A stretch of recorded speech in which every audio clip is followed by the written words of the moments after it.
In a mansion shrouded in silence, a blind 71-year-old woman keeps in her memories her last trace of freedom. But on a bitter afternoon, what remained of her dignity is cruelly stripped away, thread by thread, by the hands of one who owed her respect. The son, upon witnessing the scene, chooses to protect his mother, unaware that this choice would ignite an invisible war. Now, the truth must defeat not only lies, but the subtle poison that spreads in silence. The afternoon breeze entered through the windows of the mansion in Chelsea, bringing with it the salty scent of the Thames. Mrs. Eleanor Mendonza, sitting in her favorite armchair in the living room, delicately ran her fingers through the curls of her grey hair. Even without seeing for almost 10 years, she could feel each wave, each strand that carried the memory of her mother, Mrs. Audrey, who also had those same voluminous and lively curls. At 71, Eleanor maintained a quiet routine in that house, where she had raised her only son, Marcus. The mansion, built in the 50s by her late husband, the businessman Robert Mendonza, was a 3-story refuge with a view of the London Eye. Each room held stories, each piece of furniture had its exact position etched into Eleanor's memory, and she moved through the house with a precision that impressed everyone. That Thursday afternoon, Mary, the housekeeper who had worked in the house for over 20 years, was preparing the chamomile tea that Eleanor so appreciated. The sound of the kettle whistling in the kitchen was one of the many noises that made up the domestic symphony that the blind lady had learned to interpret with mastery. Each step, each door opening, each piece of furniture being moved told a story that her attentive ears deciphered. But something was different that afternoon. Eleanor felt a strange presence in the living room. It wasn't Mary's firm, familiar steps, nor Marcus's, who always announced his arrival with a cheerful, "Good morning, Mum." It was another kind of movement, hesitant, laden with an energy she couldn't quite identify, but which left her slightly uncomfortable. Lorraine, Marcus's girlfriend for just over a year. The 28-year-old had entered her son's life like a whirlwind, beautiful, articulate, always knowing exactly what to say. Lorraine had quickly won Marcus over. He, a successful 45-year-old businessman who had dedicated much of his life to caring for the import and export company founded by his father, seemed enchanted by the young woman. From the beginning, Eleanor felt something she couldn't explain. It wasn't just the natural jealousy of a mother seeing her son get involved with someone. It was something deeper, an intuition that her other senses, sharpened by blindness, picked up between the lines of conversations, in the overly controlled tone of voice, in the strategic pauses Lorraine made before answering questions. "Lorraine, Mum, she's amazing," Marcus would say, his eyes shining. "She understands business, helps me with company decisions. She's intelligent and affectionate." Eleanor always responded with a polite smile, but her heart ached. She had noticed how, little by little, Marcus began to visit her less. Daily calls became weekly. Sunday lunches, a sacred family tradition, were replaced by commitments and trips.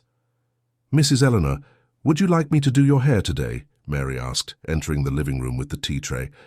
"It's so beautiful, but I think a braid would look lovely for dinner." Eleanor smiled.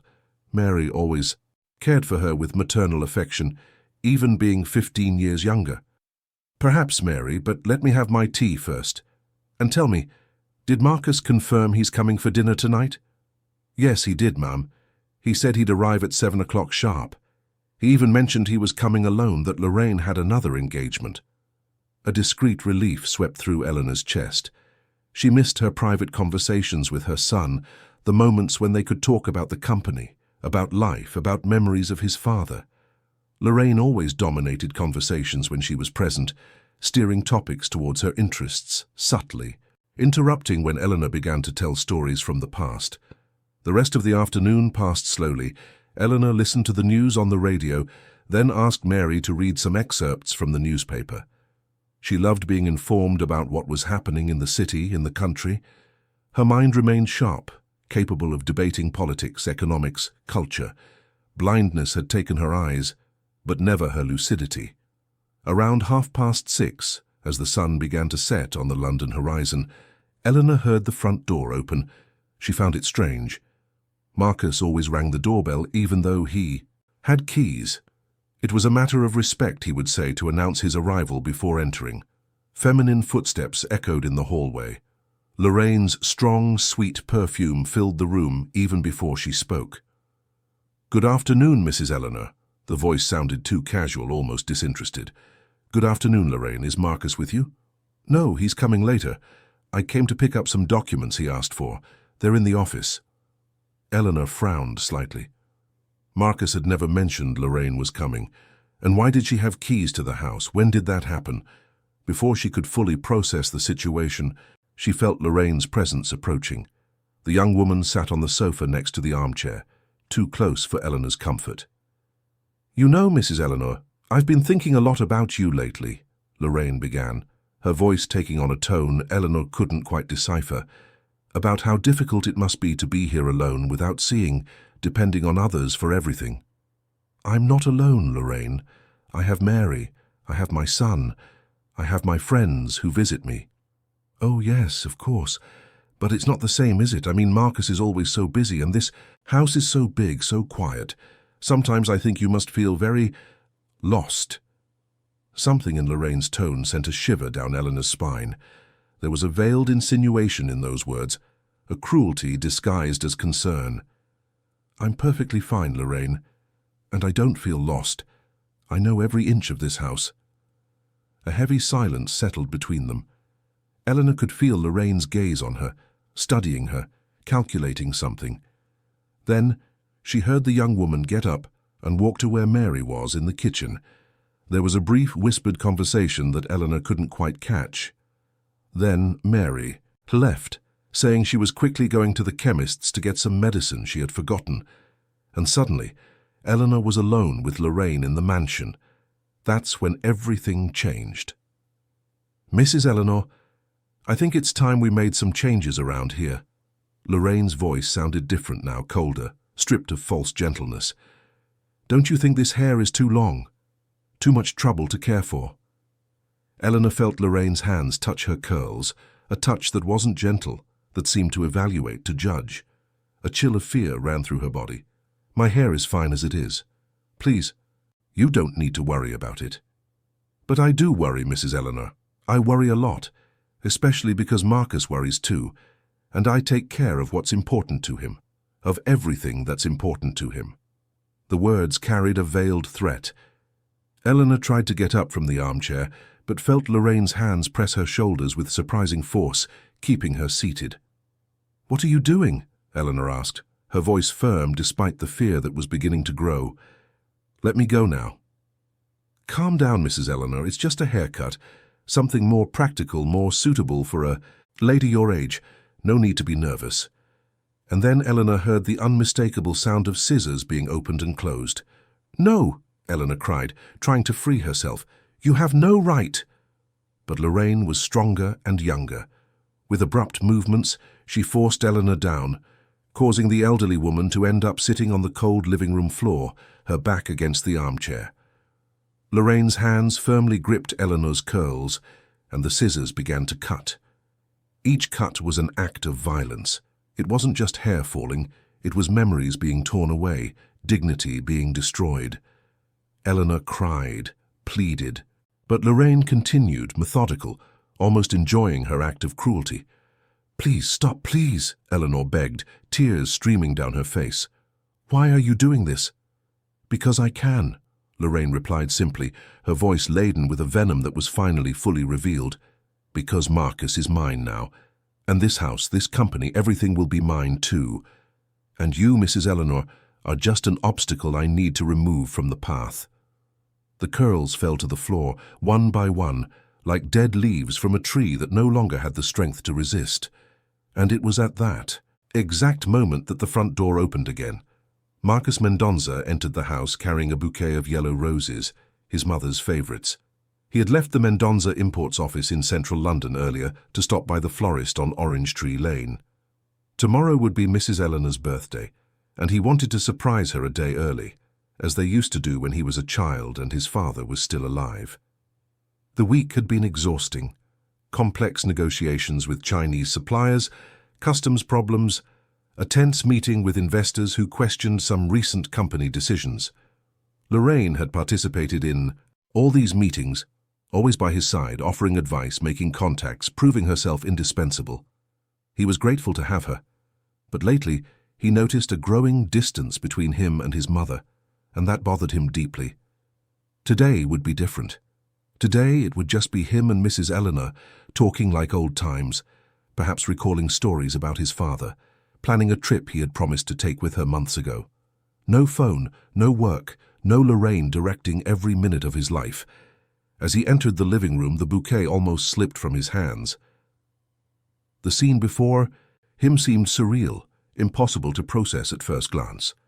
His mother was sitting on the floor, her back against the armchair, her face stained with tears. Lorraine was kneeling beside her, holding scissors, and around them, scattered across the Italian marble floor, were Mrs. Eleanor's grey curls. The same curls she cared for so tenderly, which had always been a source of pride and connection to his grandmother. "What is going on here?" Marcus's voice came out hoarse, filled with an incredulity that quickly turned to fury. Lorraine quickly stood up, scissors still in hand, a look of genuine surprise on her face. "Marcus, you're early. I was just helping your mother. She asked me to cut her hair and—" "Lies!" Mrs. Eleanor's voice, though trembling, cut through the air with impressive firmness. "She forced me. She held me down and cut my hair against my will. Marcus, she said horrible things to me." Marcus felt a wave of nausea rise in his throat. He looked at Lorraine, searching for some explanation that made sense, something to justify that absurd scene. But what he found in his girlfriend's eyes was a quick calculation, an attempt to reorganize the narrative. "Marcus, darling, your mother is confused," Lorraine said, approaching him with outstretched hands, as if calming a frightened child. "She asked me to cut it, but then she forgot. You know how she's been lately, getting lost in conversations, repeating the same stories. I was just trying to help." "I am not confused," Eleanor cried, trying to get up from the floor. "This woman is a liar. She attacked me, humiliated me." Marcus let the bouquet fall to the floor and rushed to help his mother up. As he held her by the arms, he felt how she trembled, how her entire body was tense with fear and indignation. When he finally got her on her feet, he could see the extent of the damage up close. Her hair had been cut irregularly, some strands shorter than others, without any care or technique. It was an act of violence disguised as a service. "Lorraine, you are going to explain to me right now what happened here," Marcus said, his voice low and dangerous. "And I want the truth." "I already explained, darling. Your mother is having episodes. I've noticed it for months. She confuses names, forgets entire conversations, invents situations. I didn't want to worry you, but I think it's time we considered that she might need more specialized care." The insinuation was clear, and Marcus felt a cold anger growing inside him. "My mother is not having any episodes. She is lucid. She always has been." At that moment, the kitchen door opened and Mary entered, still holding the chemist's bag. Seeing the scene in the living room, her eyes widened and the bag fell from her hands. "My goodness, what happened here?" "Mary!" Mrs. Eleanor reached out in the direction of the familiar voice. "Tell Marcus what she did. Tell the truth." Mary looked from Eleanor to Lorraine, then to Marcus. There was fear in her eyes, but also a determination that surprised everyone. "She told me to leave, Mr. Marcus. Lorraine did. She said she needed to talk to Mrs. Eleanor privately, that it was important. I didn't want to leave, but she insisted. Said you had authorized it. When I came back from the chemist's, it was like this." Lorraine let out a short, humorless laugh. "Of course now they'll blame me. Marcus, you know Mary, she's always been very attached to your mother. Very protective. It's natural for her to defend her employer even when she's not right." "Enough," Marcus shouted, startling all the women in the room. "I don't want to hear your excuses anymore, Lorraine. I don't want any more of your manipulations. I saw my mother on the floor crying, her hair cut, and you holding scissors. Do you think I'm an idiot?" "Darling, you're not thinking straight. You're stressed. The week has been difficult. And now, seeing your mother like this—" "I am thinking perfectly straight, Lorraine. And for the first time in a long time, I'm seeing you for who you really are." The silence that followed was dense, charged with tension. Lorraine looked at Marcus as if she didn't recognize the man in front of her. She was used to controlling him, directing him, making him dance to her tune. But something had changed in that moment. The image of Mrs. Eleanor on the floor had shattered some illusion she had carefully constructed. "Marcus, if you choose your mother over me, You'll regret it, Lorraine said, her voice now stripped of any pretense of sweetness. I've been instrumental to your company, to your decisions, to your life. You're nothing without me. Marcus picked up the car keys Lorraine kept in her purse on the living room side table. You're leaving my house now, and I don't want to see you near my mother, near me, or near my company ever again. Lorraine took a step forward, her eyes gleaming with a mixture of anger and desperation. You're making the biggest mistake of your life. The only mistake I made was letting you into it. With an abrupt movement, Lorraine grabbed her purse and walked towards the door. Before leaving, she turned one last time. You'll pay for this, Marcus. All of you will pay. The door slammed shut with force and the sound echoed through the mansion like an omen. Marcus knelt beside his mother, who was now sitting back in the armchair, her hands covering her face. Mum, forgive me. Forgive me for not seeing, for not protecting you. Eleanor held her son's face in her hands, even without being able to see his eyes. You're here now. That's what matters. Mary brought Mrs. Eleanor a glass of water and began to collect the fallen hair from the floor, each strand like a small tragedy. I'll call the hairdresser, Mrs. Eleanor. Brenda can come early tomorrow to fix it properly. But Eleanor shook her head. No, Mary. Leave it for now. I want to remember. I want that every time I run my hand through my hair, I remember what this woman is capable of. Marcus sat on the sofa next to his mother, still processing everything he had just witnessed. How could I have been so blind? How did I not see who she really was? Eleanor sighed. Because love, my son, sometimes makes us see only what we want to see, but now you know the truth, and we need to be prepared. Prepared for what? For what comes next. Because a woman like Lorraine doesn't accept defeat. She will react. And when she reacts, she will be cruel. Mrs. Eleanor's words echoed in the room, and Marcus felt a shiver run down his spine. He looked at the bouquet of yellow roses fallen on the floor, some petals already beginning to wilt, and understood that this would only be the beginning of a battle he could barely imagine.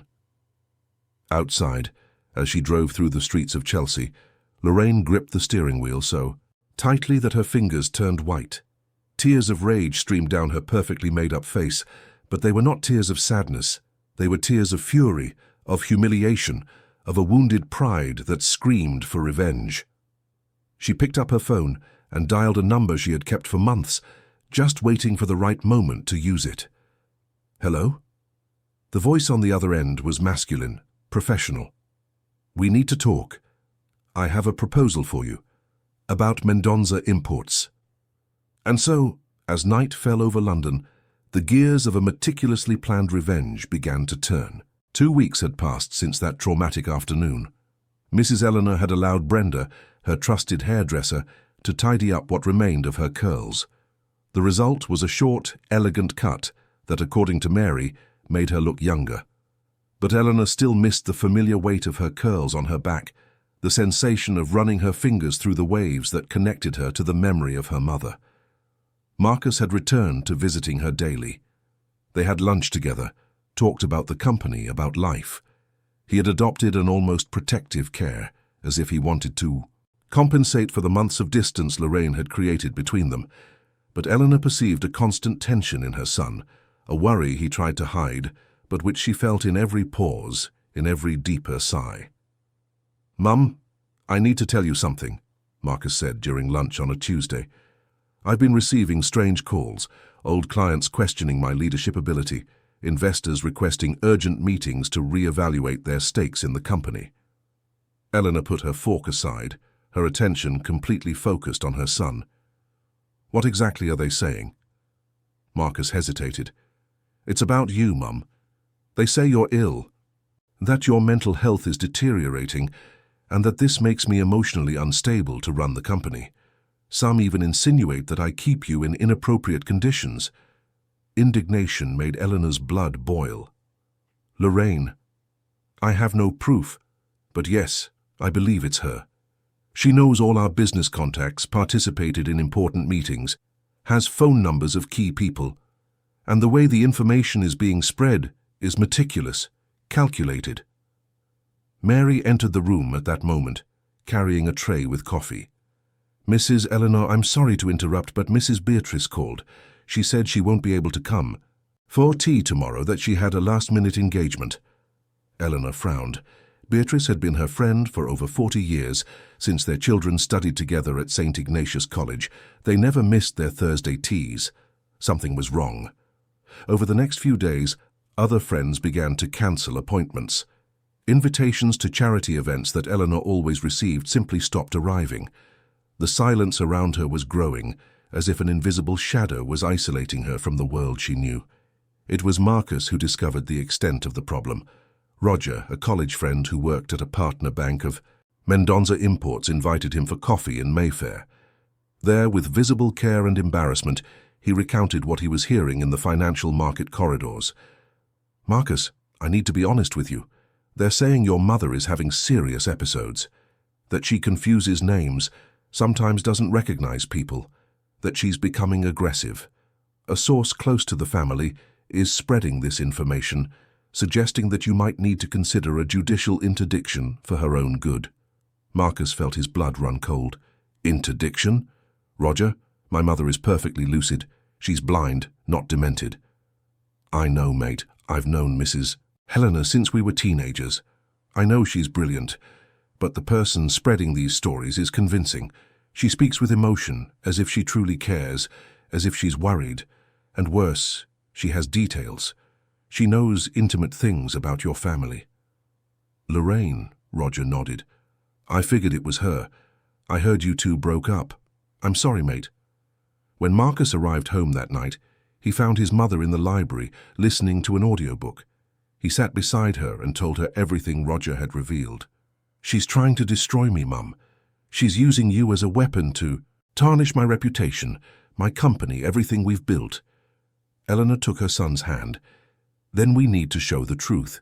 We can't let lies define who we are." "But how? How do we fight something so insidious?" It was Mary who had the idea. She had been listening to the conversation from the kitchen and entered the library with determination. "Mrs. Eleanor, what do you think about giving an interview? Showing everyone that you're perfectly well, that your mind is as sharp as ever?" Marcus looked at Mary, then at his mother. "It's a good idea. We could call someone. Respected, a well-known journalist." But Eleanor hesitated. "I don't want to make a circus out of it. I don't want people to think I'm defending myself against real accusations." "That's exactly why you need to speak, Mum, because silence is being interpreted as confirmation." Meanwhile, in a luxurious apartment in Knightsbridge, Lorraine was meeting with Victor Chandler, the main competitor of Mendoza Imports.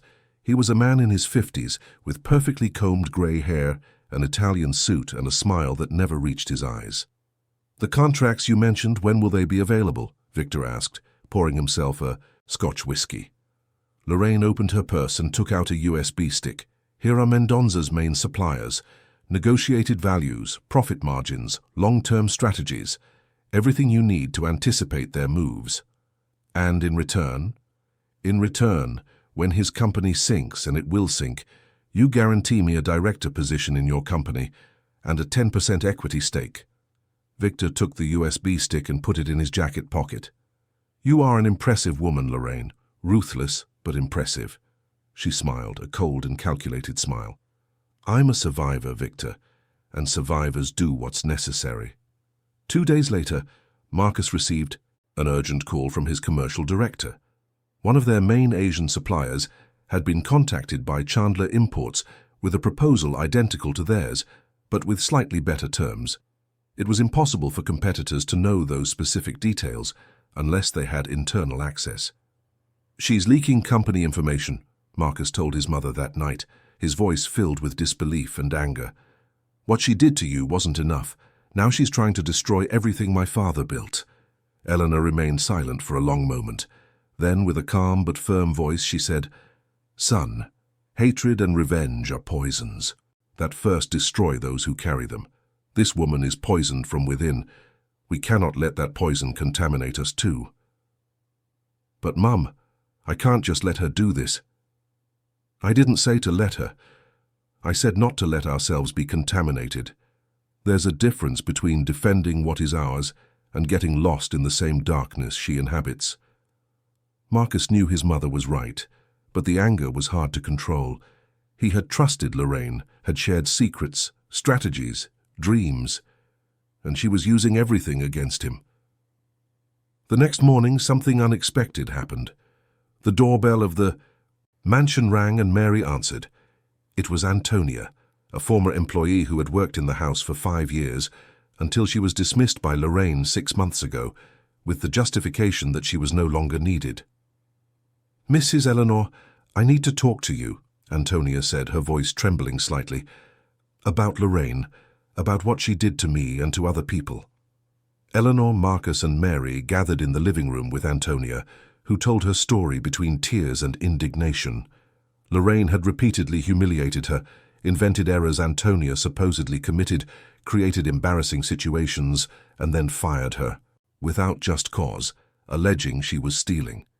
"She professionally destroyed me, Mrs. Eleanor. No one else wanted to hire me after the stories she spread. But when I heard in the neighborhood what she did to you, I decided I needed to speak. I needed to tell the truth." Marcus recorded Antonia's testimony with his phone, with her permission. It was the first concrete evidence of Lorraine's pattern of behavior. But they knew they would need more. At night, when Marcus had already left and Mary had retired, Mrs. Eleanor sat alone in her armchair, her hands resting on the armrest, her mind working through all the possibilities. She knew that the real fight would not be fought with anger or revenge, but with truth and dignity. Outside, the Thames reflected the city lights, and the London Eye remained illuminated, its presence overlooking London. And somewhere in that same city, Lorraine planned her next move, unaware that the storm she had started was about to turn against her in ways she could never imagine. The legal notification arrived on a Monday morning, delivered by a bailiff, who seemed embarrassed to hand the envelope to Marcus. It was a petition for interdiction, requesting that Mrs. Eleanor Mendonza be declared incapable of managing her own assets and decisions due to severe mental impairment. Marcus read the document with trembling hands. Attached to the petition was a medical report supposedly signed by a renowned neurologist in London, Dr. Henry Foster, attesting that Mrs. Eleanor showed advanced signs of senile dementia, recent memory loss, episodes of aggressiveness, and a need for immediate guardianship. But there was a problem. Mrs. Eleanor had never consulted Dr. Foster. In fact, she hadn't visited a neurologist in over 3 years, since her trusted doctor confirmed that her blindness was irreversible, but her cognitive health was perfect. "This is impossible," Marcus told the family lawyer, Mr. Paul Mitchell, who had been called immediately. "My mother never saw this doctor. This report is false." Paul Mitchell, an experienced 60-year-old lawyer who had known the Mendonza family since Marcus was a child, studied the document carefully. "I'll contact Dr. Foster's office immediately. If the document is false, that's forgery, and I'll request a forensic examination of your mother by a court-appointed medical examiner. That will disprove all these allegations." "But who filed the action?" Marcus asked, searching the document. "It was filed by an elderly rights advocacy organization, an NGO called Compassionate Aid, but I bet there's a hidden financier behind it." Marcus felt a wave of nausea. Lorraine had found a way to attack them that seemed legitimate, even humanitarian. She was hiding behind an organization that on the surface seemed concerned with the well-being of a vulnerable elderly woman. When he told his mother about the petition, he expected to find her shocked or frightened. But Mrs. Eleanor merely sighed deeply and said, "She's desperate. Desperate people make mistakes, and mistakes leave traces." "Mum, how can you be so calm? They want to declare you incapacitated." "Because I know who I am, son. A false paper doesn't change that. And the more she escalates her lies, the easier it will be to prove the truth." Mr. Paul worked quickly. Within 48 hours, he had in hand a declaration from Dr. Henry Foster himself, confirming that he had never examined Mrs. Eleanor Mendonza and that his signature on the document had been forged. The doctor was furious and promised to cooperate fully with any investigation. Furthermore, Paul scheduled a complete evaluation of Mrs. Eleanor with 3 different specialists, a neurologist, a psychiatrist and a geriatrician, all respected and without any prior connection to the family. The examinations were extensive, taking 2 full days, and the result was unanimous. Eleanor Mendonça was in full mental capacity, with excellent memory, preserved logical reasoning and complete awareness of her situation. "This should bury the petition," Marcus said with relief. But Paul shook his head. "This proves she's lucid now. But Lorraine can argue that the previous reports were from specific episodes, that the condition is intermittent. We need to go further. We need to expose who is behind this and why." That's when Marcus decided to investigate more deeply. He hired a private investigator, Frank Adams, a former police officer with a reputation for being discreet and efficient. Frank began to track Lorraine's movements in recent weeks. What he discovered was chilling. Lorraine had met multiple times with Victor Chandler, the competitor of Mendonça Imports. There were photographic records of them entering and leaving expensive restaurants, his office, even a hotel in Brighton. More importantly, Frank was able to prove that Lorraine had accessed the company system using Marcus's credentials, which she knew from when they were dating, and had downloaded confidential files. "She's not just spreading rumors," Frank reported to Marcus in his office. "She's committing industrial espionage. The documents she downloaded include contracts, pricing strategies, information on ongoing negotiations. With this in hand, Chandler Imports can anticipate all your moves." Marcus felt a mixture of anger and betrayal so intense that he had to sit down. "Can I sue her for this?" "You can, and you should. But I suggest we do it strategically. If we present all this information at once, publicly, the impact will be much greater. She won't have a way to defend herself." Meanwhile, Lorraine was increasingly confident. The interdiction petition had generated comments in London society. People began to openly question whether Marcus was truly fit to care for his mother. Compassionate aid, manipulated by biased information Lorraine had provided, publicly defended the need to protect Mrs. Eleanor. It was then that something happened that would completely change the course of the situation. A young independent journalist named Ryan Taylor, who had a YouTube channel with almost 500,000 subscribers focused on stories of social injustice, learned of the story through an anonymous source who was, in fact, Antonia, the former employee. Ryan was intrigued. There was something strange about the story. A wealthy elderly woman supposedly being mistreated by her son was not uncommon, but the details didn't add up. Mrs. Eleanor had an impeccable reputation in the neighborhood, was known for her lucidity and intelligence even after losing her sight, and her son, Marcus, had never shown any behavior that suggested neglect or abuse. He decided to investigate. First, he went to the neighborhood of the mansion in Chelsea and spoke with longtime residents. Everyone spoke highly of Mrs. Eleanor. Everyone found the recent rumors strange. Some mentioned that they had seen a young woman frequently visiting the house, but that lately she no longer appeared. Ryan then requested an interview with Mrs. Eleanor. Marcus initially hesitated, fearing it would only be another source of negative exposure. But his mother surprised everyone by saying she would accept. "I want to speak, son. I want people to see me, hear me, and draw their own conclusions." The interview was scheduled to take place in the mansion itself, in the library, where Mrs. Eleanor spent much of her days. Ryan arrived with a small team, just him, a cameraman and a producer. The intention was to create something intimate, personal, far from sensationalism. When the camera started rolling, Ryan asked direct but respectful questions.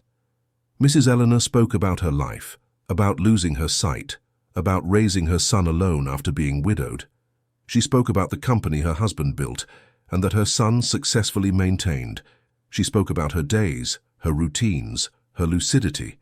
And then, with a courage that surprised even Marcus, she spoke about Lorraine, not with anger or bitterness, but with a painful honesty that was impossible to ignore. "A person who should have been welcome in our home chose the path of cruelty. She cut my hair against my will, humiliated me, and now tries to destroy the reputation I took 71 years to build. But I am not a helpless victim.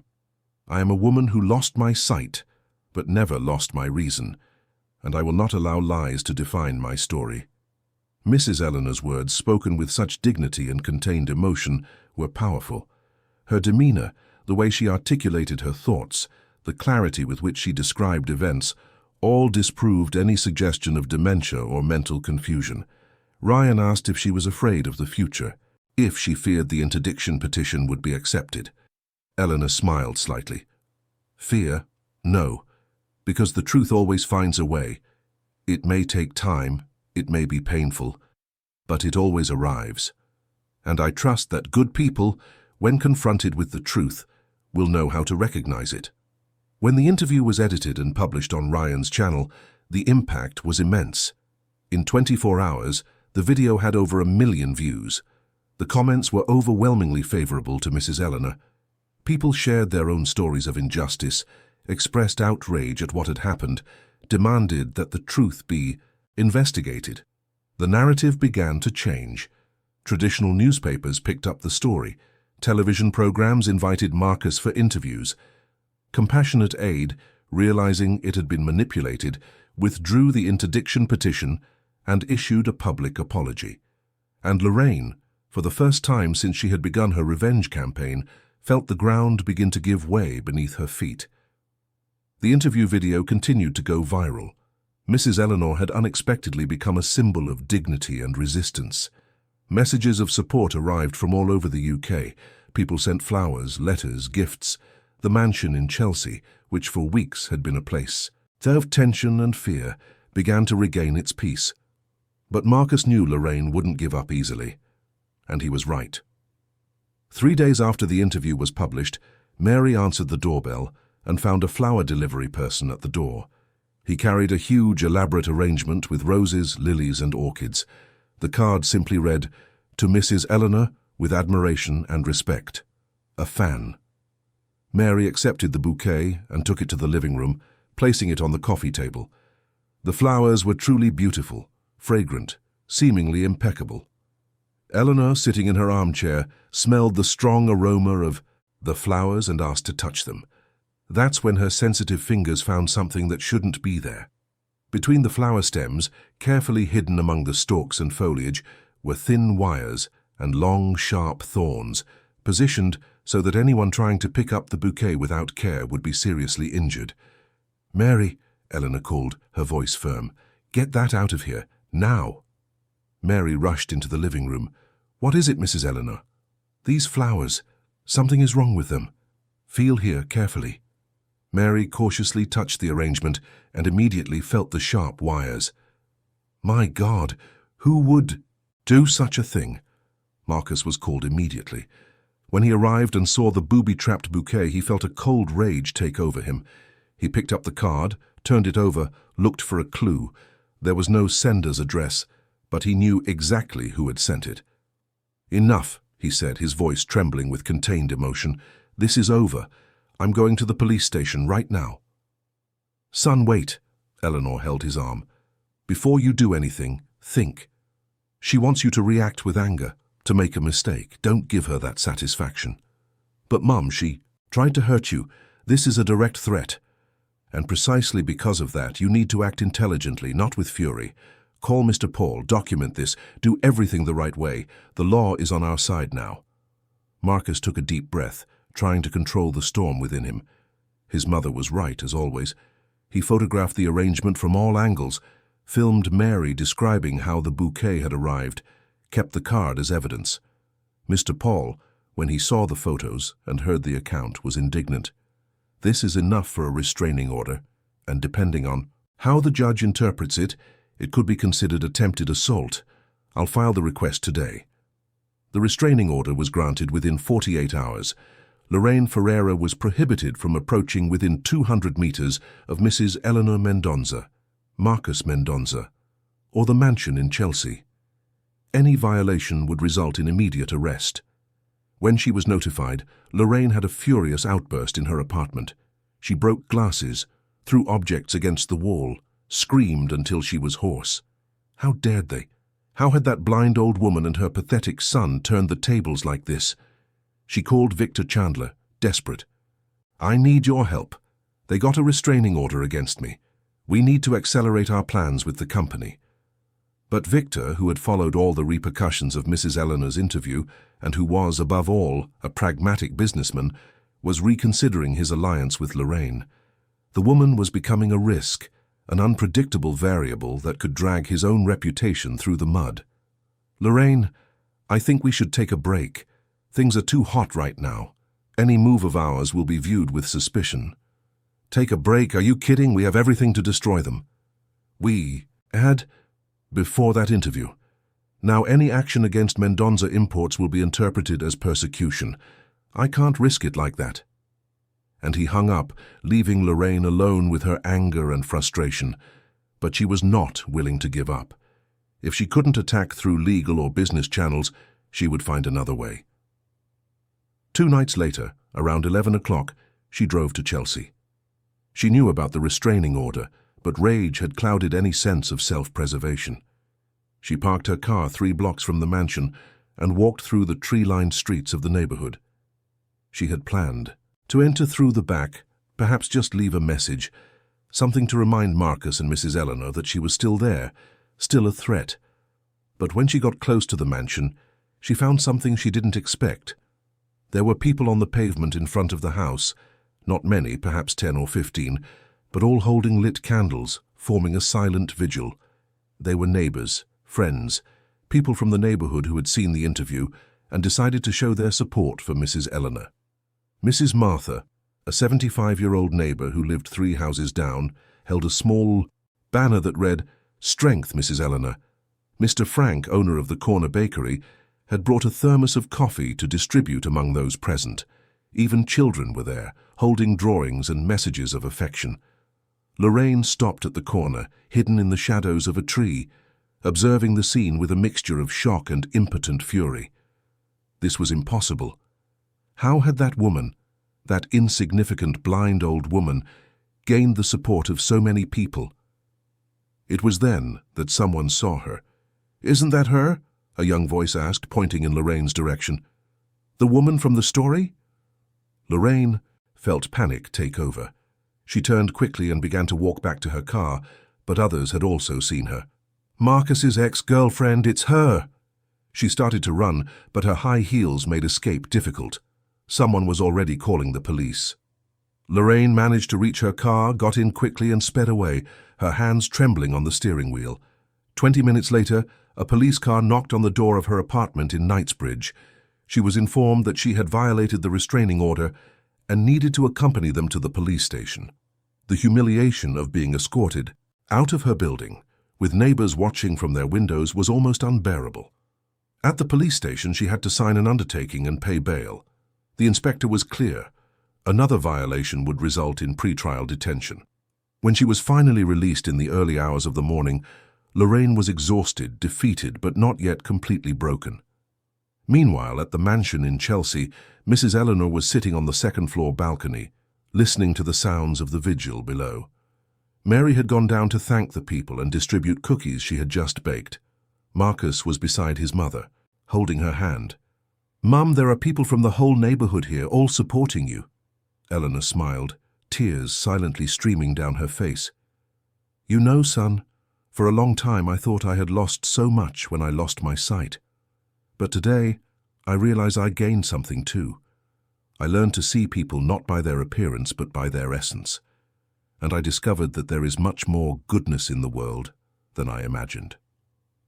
Marcus kissed his mother's hand. "I'm sorry, Mum, for letting someone like Lorraine into our lives, for not realizing who she really was sooner. You were in love, son, and love makes us vulnerable, but it also gives us the chance to learn, to grow. You learned, and that's what matters."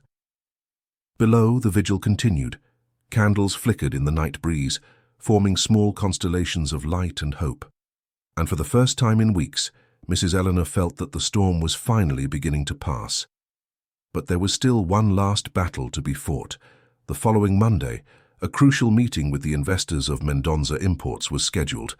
Some of them, influenced by the rumors Lorraine had spread and concerned about the apparent instability, had requested an extraordinary general meeting to reevaluate their stakes in the company. Marcus knew that meeting would define the future of the company, and he had a plan. a plan that depended on his mother's courage and lucidity. When he proposed the idea, Eleanor hesitated only for a moment before agreeing. "I'll be there, son, by your side, where I always should have been." And so, as London prepared for another day of bustle, the Mendonzas prepared for the final confrontation that would determine not only the fate of their company, but also the complete restoration of their honor and dignity. The meeting room of Mendonza Imports, located on the 22nd floor of a commercial building in central London, was packed.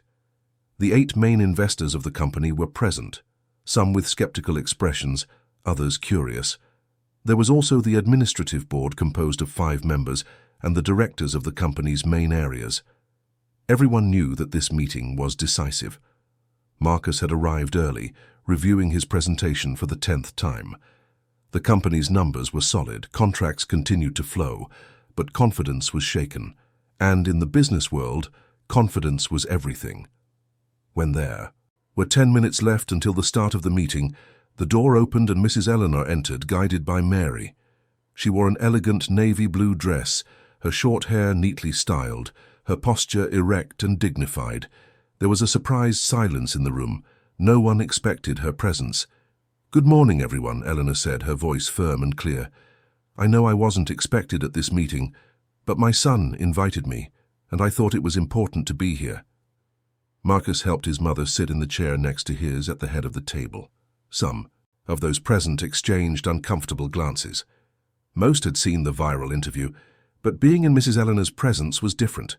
It was real, tangible, impossible to ignore. Mr. Mendonza, one of the investors, a middle-aged man named Albert Stone, spoke. "We appreciate your mother's presence, but this is a technical meeting about the future of the company. We need to discuss numbers, strategies, and there are delicate issues that may not be appropriate for an elderly, blind lady?" Eleanor interrupted gently but firmly. "Mr. Stone, I may not see the numbers on a spreadsheet, but I know this company better than anyone in this room. My husband founded it 40 years ago. I was by his side in every important decision, and when he passed, I helped my son keep it afloat.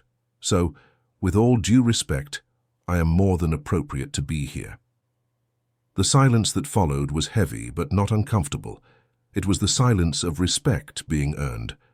Marcus began his presentation.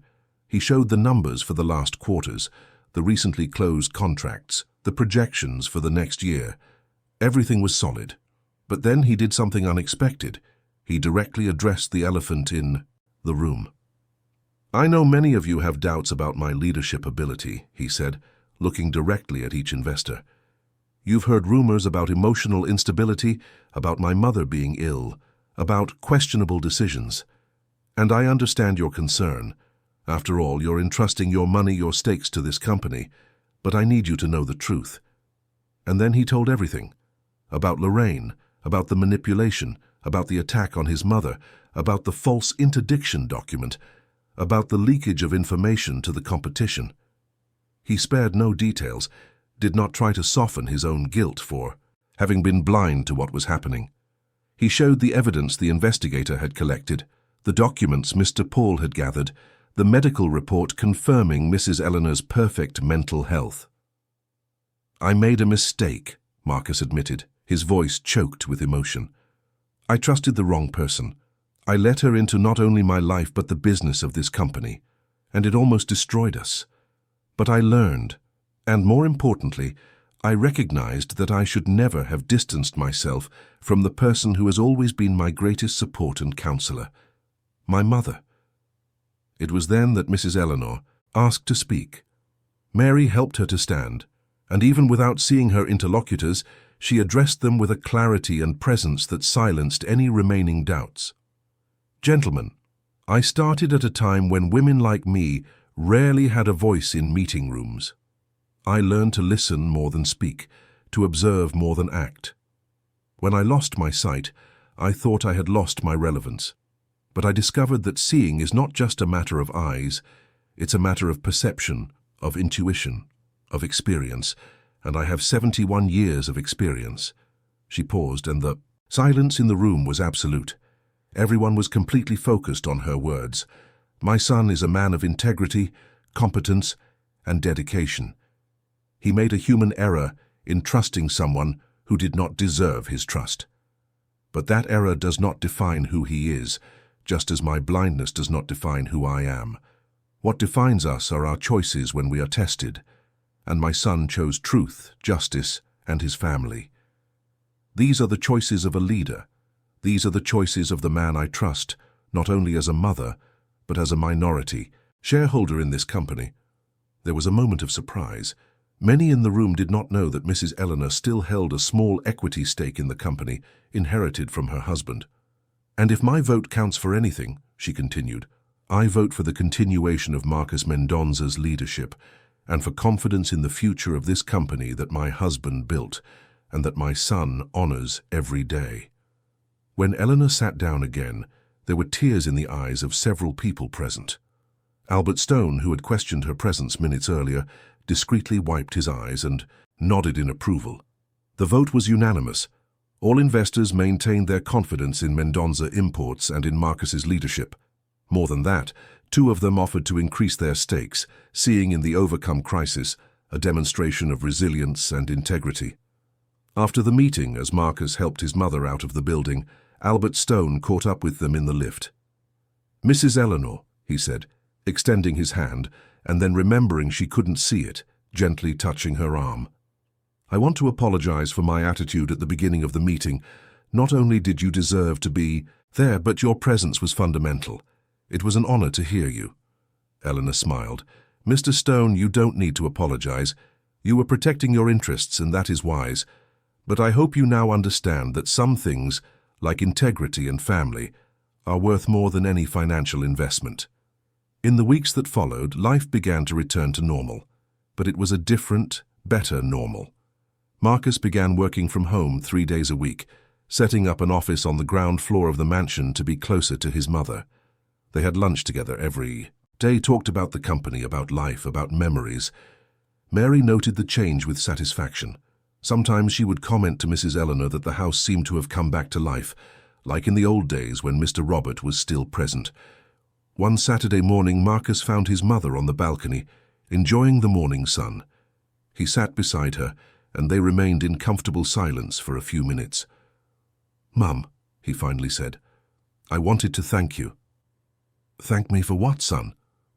"For teaching me what truly matters, for showing me that strength isn't about never falling, but always getting up, for being my example of dignity even when everything seemed lost." Eleanor took her son's hand and squeezed it gently. "You always knew these things, Marcus.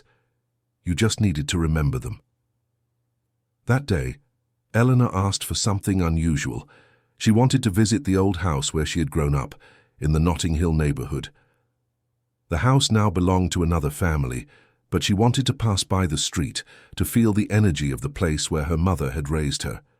Marcus drove her there in the afternoon. When they arrived at the cobblestone street, Eleanor asked to get out and walk a bit. She touched the stone wall that was still there, unchanged after so many years. Her fingers found the imperfections she knew by heart, the places where, as a child, she had carved her initials with a sharp pebble. "You know, son," she said, her eyes closed, a serene smile on her face, "my mother used to say that hair grows back, but dignity, once lost, is much harder to recover. I think she would be proud to know that, even when they tried to take both from us, we managed to keep what truly matters." When they returned to the mansion, Eleanor asked Marcus to fetch an old wooden box she kept in her bedroom closet. Inside, wrapped in a satin cloth, was the scissors Lorraine had used on that terrible day. Marcus felt a pang in his chest seeing the object. "Mum, why did you keep this?" "Because, son, we need to remember. Not to fuel anger or resentment, but to never forget what we are capable of overcoming. Keep this in your office. Not as a trophy, but as a reminder that the greatest victory is not destroying those who hurt us, but rebuilding what they tried to break." Marcus took the scissors with reverence and placed them in a special drawer in his office, where they would remain as a silent symbol of a battle won not with violence, but with truth and love. As for Lorraine, she had left London a few weeks after the investors' meeting. Victor Chandler, upon discovering the full extent of her lies and manipulations, had completely severed ties with her. London society, which had once welcomed her with enthusiasm, now viewed her with suspicion. There was no longer any place for her in that city. One afternoon, months after everything had happened, a neighbor, Mrs. Beatrice, that same friend of 40 years who had cancelled tea during that difficult time, appeared at the mansion with a chocolate cake. She was embarrassed, regretting having believed the rumors, having distanced herself when Eleanor needed her most. Eleanor received her with a tight hug. "Beatrice, my friend, you're here now. That's what matters. But Eleanor, I should have trusted you from the beginning. I should have questioned those absurd stories. You're human, Beatrice, and humans make mistakes. I forgive you. Now sit here and tell me about your granddaughters. I miss our conversations." And so slowly all the ties that had been broken began to rebuild. Life in the Chelsea mansion regained its color, sound, joy. Mary hummed in the kitchen as she prepared meals. Marcus laughed more, relaxed more, lived more. And Mrs. Eleanor, even without being able to see the sunset over the Thames, felt its light and warmth with an intensity she had never felt before. On a quiet evening, as they dined on the balcony, Eleanor said something that would be etched in Marcus's heart forever. "You know, son, the best thing this ordeal gave me was you back. During those months with Lorraine, I was losing not only my son, but my best friend, and now I have him back, not with my eyes, but with my heart. And that is worth more than any hair they cut, more than any lies they spread." Marcus held his mother's hand across the table. "And I promise, Mum, that I will never again let anything or anyone separate us. You are my priority, my inspiration, my strength." The mansion in Chelsea, which for weeks had been a stage of pain and struggle, was now again a home where love had conquered hatred, where truth had overcome lies, where dignity had triumphed over cruelty. And in the comforting silence of that London night, mother and son knew that together they were invincible. Dear listeners, we have reached the end of Mrs. Eleanor and Marcus's story, a journey that taught us that true strength is not in never falling, but in always having the courage to get up. If this narrative touched your hearts, if you were moved by Mrs. Eleanor's resilience and Marcus's redemption, we have many more stories waiting for you. Our special playlist is filled with narratives that explore love, overcoming adversity, and the complexity of human relationships. Don't forget to subscribe to the channel. That little red button makes all the difference for us to continue bringing stories like this. Leave a like if you believe that dignity and love always win, and come to the comments to share your reflections, your own stories of overcoming, or simply say which part moved you the most. Every comment, every like, every subscription helps us continue creating these stories that, we hope, brighten your days. We are here every day with new narratives that celebrate the best of human nature. Until the next story, and remember, just like Mrs. Eleanor, we all have an inner strength that sometimes we don't even imagine exists. A big hug, and we'll see you in the comments.